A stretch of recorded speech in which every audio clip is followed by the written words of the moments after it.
Major आज की जो है एक स्पेशल रिपोर्ट है जो हम आपके साथ करने लगे हैं न्यूयॉर्क टाइम्स की एक स्टोरी के मुताबिक। और कल हम आपके साथ एक दूसरी करेंगे बहुत ही इंपॉर्टेंट एक न्यूज़ जो कि हिंदुस्तान के एक बहुत ही बड़े अदारे ने और बहुत ज़बरदस्त उनकी एक जर्नलिस्ट है उन्होंने वो किया है और बड़ी जो है उन्होंने मेहनत के साथ जो है वो आर्टिकल लिखा है पाकिस्तान पे, वो हम कल करेंगे स्पेशल रिपोर्ट। आज न्यूयॉर्क टाइम्स की हम खबर आपके साथ कर रहे हैं। वो कह रहे हैं जी कि पाकिस्तान के अंदर जो इस वक्त देखा जा रहा है घिराओ जलाओ मारो और यहाँ तक के जो हिस्ट्री में कभी नहीं पाकिस्तान की हुआ कि मिलिट्री कंटोनमेंट एरियाज में जाके वहाँ पे जो उनके बड़े बड़े जो वो बड़े मॉन्यूमेंट्स भी लगे हुए थे उनको भी तोड़ा फोड़ा लोगों ने और जलाया और उनके जो घर हैं कोर कमांडर्स के उनको जलाया। ये कभी भी हिस्ट्री में ऐसा नहीं हुआ था और वो कहते हैं जी हिस्ट्री में कभी ऐसा भी नहीं हुआ था। लोग पॉलिटिशियंस और दूसरे जो थे वो वेगली एस्टैब्लिशमेंट के बारे में बात करते थे और मिलिट्री बड़ी सीक्रेट काउ थी, बट नॉट एनी मोर। लोग जो हैं बाहर आके आईएसआई या मिलिट्री का नाम जो है बहुत नहीं लेते थे। कहते हैं फिर क्या हुआ, फिर पाकिस्तान के अंदर एक चेंज आई और एक लीडर आया जिसका नाम था इमरान खान। और जो है वैसे तो पहले तो ये बड़े लंदन के फैशनेबल क्राउड के अंदर घूमता फिरता था और बड़ा क्वीन इसको बुलाती थी। और फिर क्या हुआ, इसने फिर जी वर्ल्ड कप जीता और उसके बाद इसने कहा जी कि मैं अब जो है मुल्क के हालात ठीक करूंगा। उसके बाद इसने 20 साल 2 डेकेड्स तक इसने स्ट्रगल की, ये पॉलिटिक्स में आया और इसने कहा कि मैं चीज़ों को जो है इसने प्रॉमिस किया कि पाकिस्तान के जो इकोनॉमिक वोज हैं उसमें से मैं इनको निकालूंगा। लोगों ने बड़ी खुशी खुशी इसको वोट इसलिए दिया क्योंकि जो पाकिस्तान की पॉलिटिकल डायनेस्टीज थी उनसे ये हटना चाहते थे। तो वो कहते थे कि इमरान खान जो है एक ऑल्टरनेटिव है। तो कहा जाता है, वो कहते हैं अलेजली कहा जाता है कि इमरान खान को भी लाने वाली मिलिट्री थी 2018 में और उसके टाइज जो थे मिलिट्री के साथ बड़े अच्छे थे, लेकिन फिर एक नो कॉन्फिडेंस मूव आया और वो भी अलेजली आर्मी के कहने के ऊपर ही शायद किया गया था और उसमें अप्रैल 2022 में इसको जो है निकाल दिया। अब वो कहते हैं जी कि निकाला इसलिए कि खान साहब जो हैं जनरल्स जो हैं उनके अगेंस्ट बोलते थे और वो कहते थे कि भाई अब ये जो मुझे निकाला भी है उन्होंने कंस्पायर किया है, मेरी मूवमेंट के ये अगेंस्ट हैं। और इन्होंने कहा कि सीनियर पाकिस्तान के मिलिट्री इंटेलिजेंस के जो जनरल्स हैं उनको नाम लेते हुए उन्होंने कहा जी कि उन तक ने अलेजली मेरे ऊपर शूटिंग तक जो है वो भी करवाई है जिसके के अंदर नवंबर में ये जो है जख्मी हो गए थे। तो अब इनके ऊपर एक स्लू ऑफ चार्जेस जो है करप्शन चार्जेस लगाए गए हैं और अथॉरिटीज़ ने इनको जो है अरेस्ट कर लिया है, जो कि पहले डरते थे, इससे करते नहीं थे, लेकिन कहते हैं फिर भी इनके पीछे कोई हो सकता है जिसकी वजह से किया। लेकिन ये भी हो सकता है, न्यूयॉर्क टाइम्स की ये स्टोरी कहती है कि अथॉरिटीज़ ने भी कहा होगा कि भाई इनफ इज इनफ, ये एक आदमी जो है ये हमारे कंट्रोल से नहीं हो रहा, तो we need to reassert our control on him.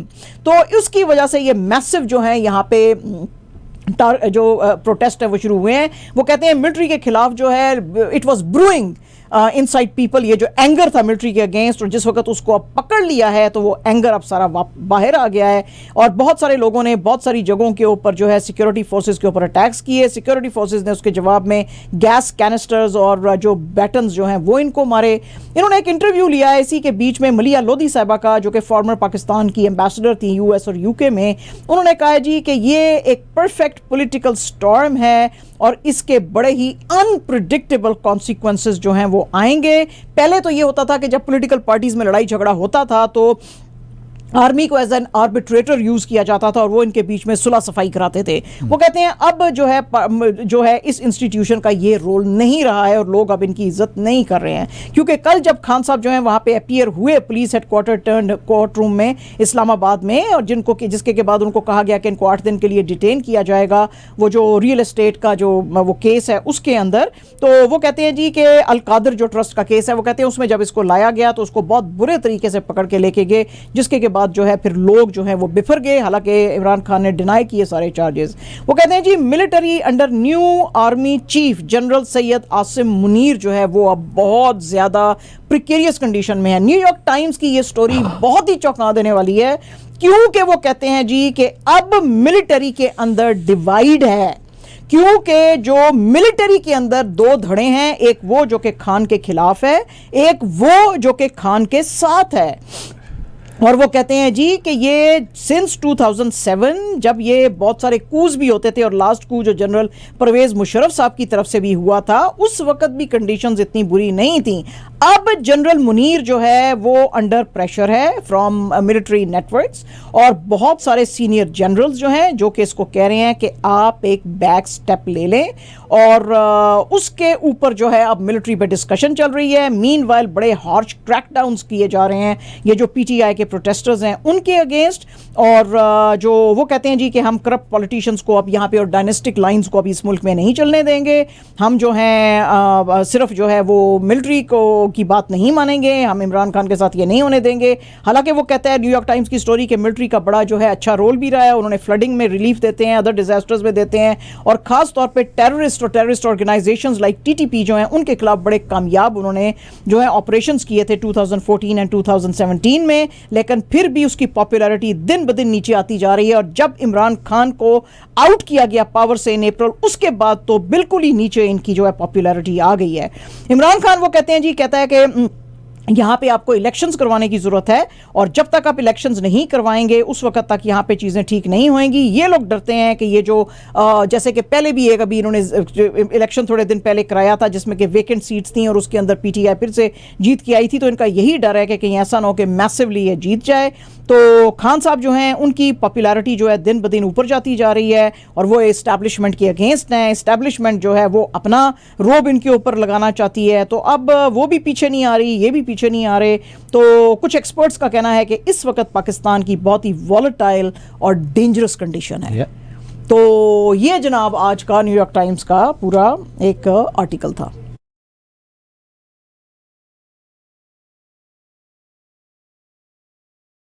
जी, इसके बाद जी आज यूएस कांग्रेसमैन ब्रैड शर्मन जो हैं उन्होंने भी बड़े आज कंसर्न शो किए हैं, और उन्होंने कांग्रेस को कहा है कि हमको पाकिस्तान की तरफ बड़े गौर से देखने की ज़रूरत है, क्योंकि इमरान खान के अरेस्ट के बाद जो है पाकिस्तान में बहुत ज़्यादा चीज़ें ख़राब हो गई हैं। उन्होंने आज ब्रैड शर्मन का कहना था कि हम वैसे तो हर कंट्री में चाहते हैं डेमोक्रेसी होनी चाहिए और हम डेमोक्रेटिक वैल्यूज़ को देखना चाहते हैं, लेकिन जिस तरह से इमरान खान को पकड़ा गया है ये एक अलेजली बहुत ही अजीब से ये जो केस है अलकादर ट्रस्ट का, और उसके बाद जो पीटीआई के जो कॉन्स्टेंटली जो टॉप लीडरशिप को पकड़ा जा रहा है, जैसे कि कराची के प्रेसिडेंट अली जैदी, फवाद चौधरी, शाह महमूद कुरैशी, असद उमर, इन सबको जो अरेस्ट किया जा रहा है, तो ये सब चीज़ें जो हैं वो ठीक नहीं हैं। लेकिन जो तोड़फोड़ चल रही है उसके ऊपर भी इन्होंने कंसर्न शो किया है, लेकिन इसमें कहा यह गया है कि शाह महमूद कुरैशी ने पीटीआई के वर्कर्स को कहा था कि भाई आप जो हैं ये इधर तोड़फोड़ ना करें, लेकिन वो कहते हैं जी कि अब लोगों के अंदर इतना गुस्सा है कि वो, तो उन्होंने जो है खान साहब को जिस वक्त कस्टडी में लिया है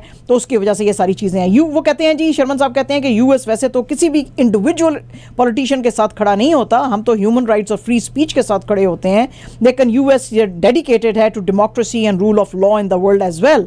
तो अगर वो चाहता है कि यहाँ पे पोल्स कराए जाएं तो पोल्स को वक्त पे कराना चाहिए पाकिस्तान में, और लेट द विनर्स गवर्न। तो आप जो है एस्टैब्लिशमेंट वाले यानी कि अपनी रिट उसमें ना करें।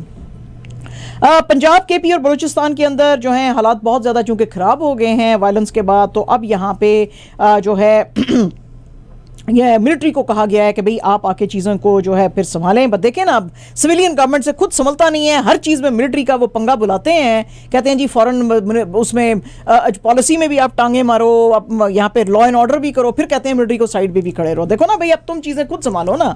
मिलिट्री को जी इन्होंने बुला लिया इसलिए कि 4 लोग जो प्रोटेस्ट कर रहे थे पेशावर में उनकी डेथ हो गई जब इमरान खान को अरेस्ट किया गया, और वो जो प्रोटेस्ट चल रहे थे उसके बाद आपको पता ही है कि पूरे मुल्क में ना तो ट्विटर चल रहा था, ना फेसबुक, ना के जो है वो इंटरनेट की सर्विसेज थी। लेडी रीडिंग हॉस्पिटल जो है पेशावर में, उसने कहा कि 4 बुलेट रिडन बॉडीज जो हैं हमारे पास आई थी, 27 अदर्स जो थे वो बड़े सीरियसली इंजर्ड थे, वो यहाँ पे आए थे जिनको कि हम असिस्टेंस दे रहे हैं। और इंटीरियर मिनिस्टर जो हैं उन्होंने कहा है कि हमने पंजाब गवर्नमेंट को भी सैंक्शन किया है कि आप 10 कंपनीज ऑफ ट्रुप्स जो हैं वो मंगवा सकते हैं ताकि आर्मी जो है यहाँ पे आके लॉ एंड ऑर्डर की सिचुएशन को दुरुस्त करें। नैब के जो अरेस्टेड पोलिटिकल लीडर्स हैं is according to NAB has arrested Imran Khan according to the law, ये आज एक सोर्स ने कहा है, और उन्होंने कहा जी कि मिलिट्री का इसके अंदर कुछ भी लेना देना नहीं है। उन्होंने कहा जी कि कुछ जो नेफेरियस पीटीआई के जो ऑफिशियल्स हैं वो ये अपने जो वर्कर्स हैं उनको मिसगाइड कर रहे हैं और कह रहे हैं कि मिलिट्री सारी जैसे कि ये सारा कुछ कर रही है, मिलिट्री का इसमें कुछ लेना देना नहीं है, नैब ने इनको अरेस्ट किया है। तो वो कहते हैं जी कि ये मिलिट्री इंस्टॉलेशंस और बिल्डिंग्स और ये जो बाकी की प्रॉपर्टी है इसको ये जो जला रहे हैं और ख़राब कर रहे हैं, हैं, ये इनका पीटीआई का पॉलिटिकल एजेंडा है। इस सोर्स का कहना है कि लॉ एनफोर्समेंट एजेंसीज जो हैं, डिस्पाइट उनके खिलाफ बहुत ज़्यादा वायलेंस और अनलॉफुल एक्शन किए गए, वो बिल्कुल रिस्पॉन्सिबल तरीके से बिहेव करती रही और उन्होंने रेस्ट्रेंट शो किया और उनको यही हुक्म है कि उनको रेस्ट्रेंट शो करना है, लेकिन जो कोई मिसक्रिएंट्स हैं उनको डील किया जाएगा अंडर द लॉ। तो आज फिर से एक और आई है कि भाई मिलिट्री का इसमें लेना देना कुछ नहीं है, ये नैब कर रहा है सारा कुछ। पाकिस्तान के प्राइम मिनिस्टर शहबाज शरीफ साहब जो हैं, ये जो कुछ मुल्क के अंदर वायलेंस हुई है इमरान खान के पकड़ जाने के बाद, अरेस्ट के बाद, उसके ऊपर उन्होंने आज नेशन से खिताब किया है और उसके ऊपर उन्होंने बात करते हुए कहा है कि ये बिल्कुल अनएक्सेप्टेबल है जो कि इमरान खान साहब के जो ये सारे जो हैं लोग कर रहे हैं, और ये जो पाकिस्तान की पोलिटिकल हिस्ट्री है इसके अंदर जो है ये बहुत ही ख़राब किस्म की इन्होंने डाली है, एक रवायत डाली है। ये रिवेंज फुल जो पॉलिटिक्स है इसकी कोई जगह नहीं है। वो कहते हैं एज अ पॉलिटिकल लीडर मैं खुद जो है ये चीज़ों को पसंद नहीं करता हूं कि किसी भी लीडर को पकड़ा जाए और उसको मारा धाड़ा जाए या कि उसको साथ जो है अरेस्ट करके उसको लेके जाया जाए, लेकिन पीटीआई की गवर्नमेंट में भी यही कुछ होता रहा है। वो लोग भी हमारे साथ ये करते थे, हमारी फैमिलीज तक को नहीं छोड़ा है, हम खुद ने भी बड़ा कुछ ये किया, लेकिन ये जो कुछ अब इसके पीटीआई के वर्कर्स कर रहे हैं इसको as a act of terrorism जो है वो कंसिडर किया जाएगा। इसके अलावा उन्होंने कहा जी कि ये जो वर्कर्स जिन्होंने ट्रेस पास किए हैं लीगल बाउंड्रीज, तो उनको जो है उनके साथ भी जो है वो निपटा जाएगा। और उन्होंने कहा जी पीटीआई और जो खान साहब हैं उनके क्राइम्स जो हैं अनफॉरगिवेबल हैं और सारी एविडेंस जो है अल-कादर ट्रस्ट केस में प्रेजेंट है और नैब ने उसी इन्वेस्टिगेशन के बेसिस पे इनको पकड़ा है। और ये मुझे समझ में ही नहीं आ रही है कि आपकी जो पीटीआई की जो कैबिनेट थी उसको कैसे डॉट में रखा गया, क्योंकि ये 2, 3, 4 रुपए की बात नहीं है, ये 60 बिलियन रुपीस की बात है। तो ये कैसे कैबिनेट को छुपाई जा सकती है और नहीं बताई जा सकती। तो खान साहब जो हैं वो बिल्कुल सही से नहीं कर रहे हैं और उन्होंने कहा जी कि ये जो कुछ भी आप एयर करने की कोशिश कर रहे हैं ये बिल्कुल सही नहीं है, ये आपका जो तरीकाकार है ये बिल्कुल गलत है, ये पॉलिटिकल पार्टीज़ का तरीकाकार नहीं हो सकता। इस सब हंगामे के बीच में जी जो जितने भी पाकिस्तान के अंदर कैम्ब्रिज जो एग्ज़ाम्स होते हैं including O levels and A levels, वो तमाम के तमाम कैंसिल कर दिए गए हैं। आज भी एक एग्ज़ाम था 10th को, आज भी कैंसिल कर दिया गया और कहा गया था कि 11th को होएगा, जो कल होने वाले हैं उसके बारे में भी कहा गया है कि जी अब वो भी नहीं होंगे। ये जो कैम्ब्रिज इंटरनेशनल के एग्ज़ाम्स होते हैं और पियर्सन, लंदन यूनिवर्सिटी के, ACC और IELTS के, ये तमाम आज ब्रिटिश काउंसिल ने कैंसिल कर दिए हैं। एक स्पोक्स पर्सन जो कैम्ब्रिज इंटरनेशनल असेसमेंट के हैं उन्होंने कहा जी कि अब ये पेपर तो आप दूसरी दफ़ा नहीं दे सकेंगे, आज की डेट थी, आज ही अगर पेपर दे देते तो ठीक था, लेकिन इस पेपर के 2 हिस्से होते हैं और मार्क्स जो हैं इनको कैंसल्ड पेपर के लिए फर्स्ट पेपर की बेसिस पे दिए जाएंगे और दूसरी जो परफॉर्मेंस इनकी होती है बच्चों की उसकी बेसिस पे दिए जाएंगे और फिर से ये एग्जाम्स नहीं लिए जाएंगे। ठीक है जी, खुश हो माजिद भाई? तुसी खुश हैं जी? हाँ जी, बहुत खुश हो ना? बड़े खुश हो, बड़े खुश हो। इमरान खान साहब का ये जो अरेस्ट हुआ है तो इसके ऊपर जो एक्स किक बॉक्सर और ब्रिटिश US इन्फ्लुएंसर है एंड्रयू टेट, वो जो हैं आज सामने आए हैं इमरान खान की हमायत के लिए और उसके ऊपर बात करते हुए। आपको पता ही है कि इनको भी रोमानिया की जेल में इनके भाई के साथ डाला गया था, अभी तो खैर ये हाउस अरेस्ट के में है, लेकिन इन्होंने भी एक ट्वीट की है, इनको भी पकड़ के ले गए थे। उन्होंने कहा जी all good guys go to jail, matrix wants all with influence jailed. तो वो उन्होंने कहा जी कि ये सही नहीं है, ये बड़ा अच्छा आदमी है और इसको उसके साथ जो है ज्यादती हुई है। प्रभास और दीपिका पाडुकोण की जो फिल्म थी जनाब प्रोजेक्ट के, उसका शूट जो है इनडेफिनेट टाइम के लिए जो है वो कैंसिल कर दिया गया है। उसकी वजह ये है कि कहा जा रहा है कि बिग बी जो हैं, जो कि बड़े मेजर रोल में थे, एक एक्शन सीक्वेंस करते हुए वो उन्होंने अपने आप को बहुत ज़्यादा जख्मी कर लिया, उनकी रिब और टो में आई है। और मेकर्स जो हैं जैसे कि डायरेक्टर नैग अश्विन और प्रोड्यूसर्स विजयंती मूवीज़ वाले, वो बिल्कुल इन हरी नहीं है कि इस फिल्म को रेस किया जाए। वो कहते हैं जी हम उनका वेट कर सकते हैं, लेकिन अब उससे ये लग रहा है कि जो जनवरी 2024 का इसका रिलीज़ डेट था उस पर ये रिलीज़ नहीं हो सकेगी। लोग बड़े एक्साइटेड थे क्योंकि दीपिका पाडुकोण जो थी पहली बार प्रभास के साथ काम कर रही थी। प्रभास आपको पता ही है साउथ के ह्यूज मेगा स्टार हैं। जो वो फिल्म आई थी बाहुबली, उसमें ये उसके बाद से ये बहुत ज़्यादा जो है पॉपुलर हो गए थे।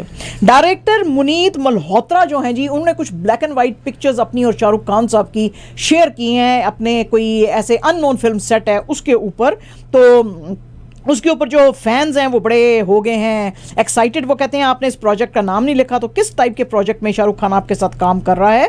तो इस पे पुनीत ने जवाब दिया है कि there are days that make it all worth it, just on the set with man charm charisma humility love unmatched.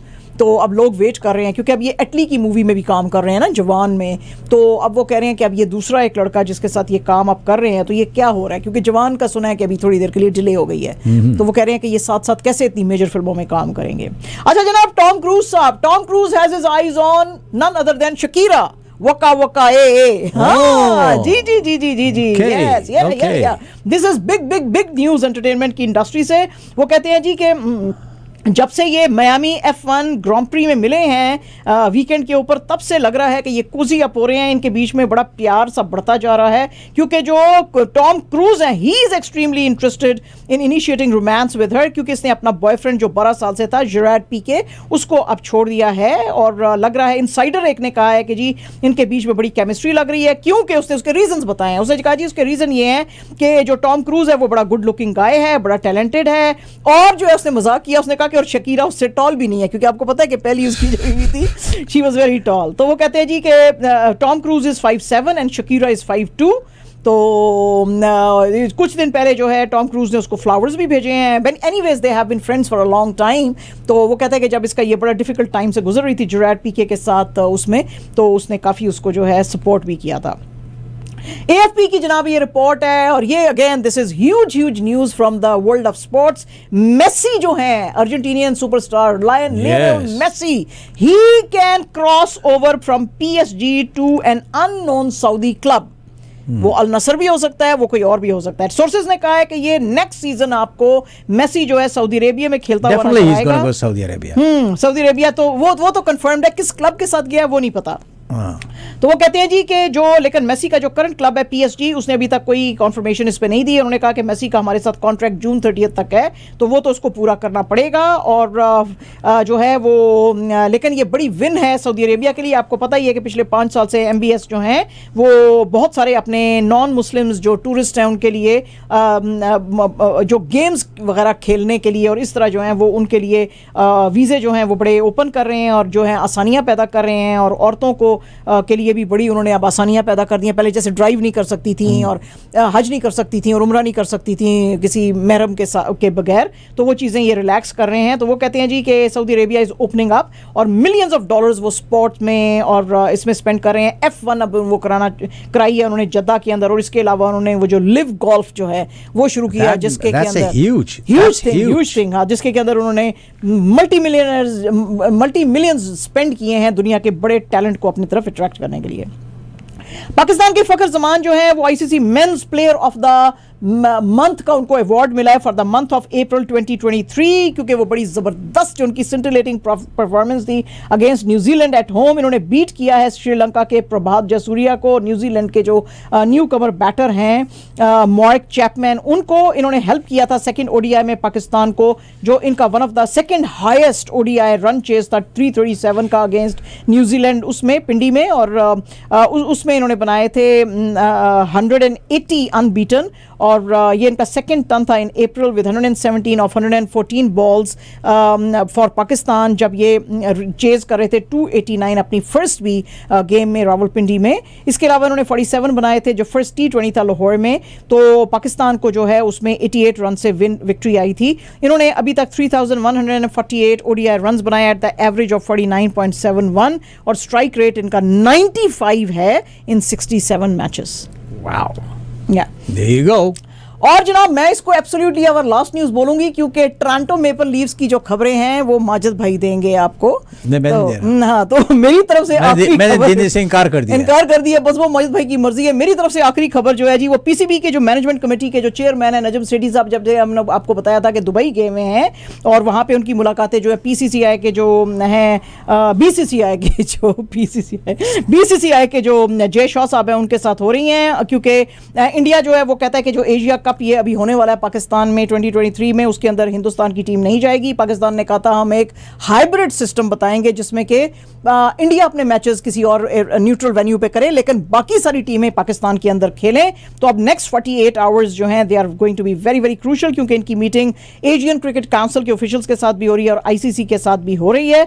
PCB ने भी अब इसको कह दिया है कि हम एंटायर इवेंट जो है पाकिस्तान से बाहर नहीं कराएंगे, क्योंकि ये हम इंटरनेशनल क्रिकेट अब जो है पाकिस्तान में अट्रैक्ट कर रहे हैं और बहुत सारी टीमें पाकिस्तान आ भी चुकी हैं। तो ऐसे कोई सिक्योरिटी के कंसर्न्स नहीं है। बीसीसीआई कहता है कि हमें हमारी टीम को बड़े सिक्योरिटी के कंसर्न्स हैं और हम आपका हाइब्रिड सिस्टम को भी मानने को तैयार नहीं है। ज़ाहिर है उन्होंने पाकिस्तान को हर तरह से नुकसान तो पहुंचाना ही है ना, कि ये पैसे पाकिस्तान के पास ना जाएं। अब now they are trying to flex their muscles.